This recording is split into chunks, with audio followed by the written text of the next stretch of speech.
بسم الله الرحمن الرحيم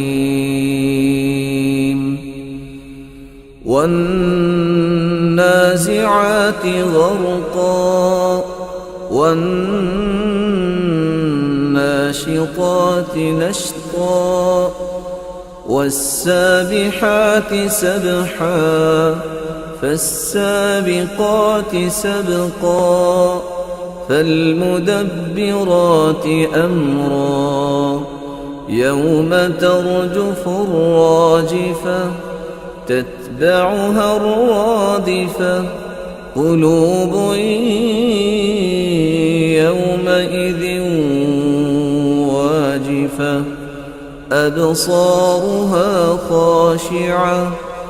يقولون أئنا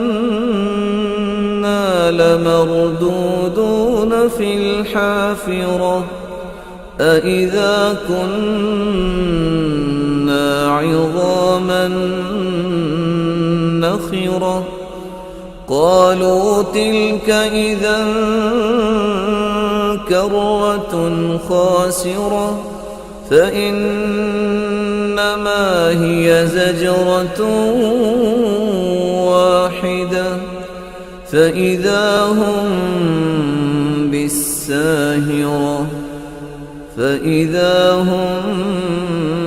بالساهرة هل أتاك حديث موسى إذ ناداه ربه بالواد المقدس طوى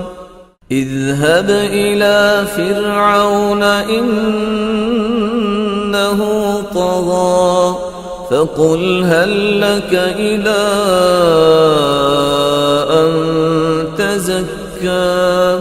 وأهديك إلى ربك فتخشى فأراه الآية الكبرى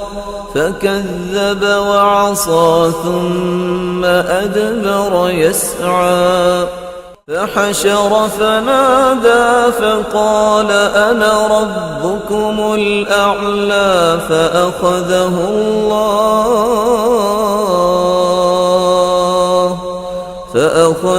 الله نكال الآخرة والأولى إن في ذلك لعبرة لمن يخشى أأنتم أشد خلقا أم السماء بناها رفع سمكها فسواها وأغطش ليلها وأخرجضحاها والأرض بعد ذلك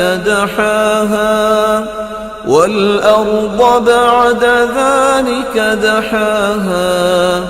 أخرج منها ماءها ومرعاها والجبال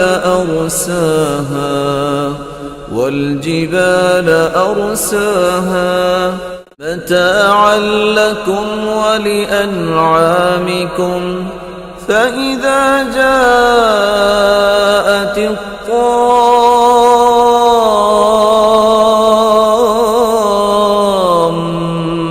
الكبرى يوم يتذكر الإنسان ما سعى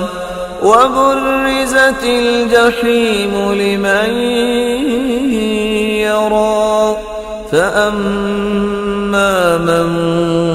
طغى وآثر الحياة الدنيا فإن الجحيم هي المأوى وأما من خاف مقام ربه ونهى النفس عن الهوى فإن الجنة هي المأوى يسألونك عن الساعة أيان مرساها فيما أنت من ذكراها إلى ربك منتهاها إنما أنت منذر من يخشاها كأنهم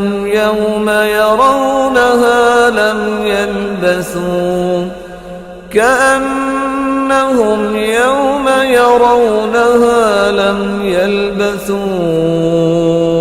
إلا عشية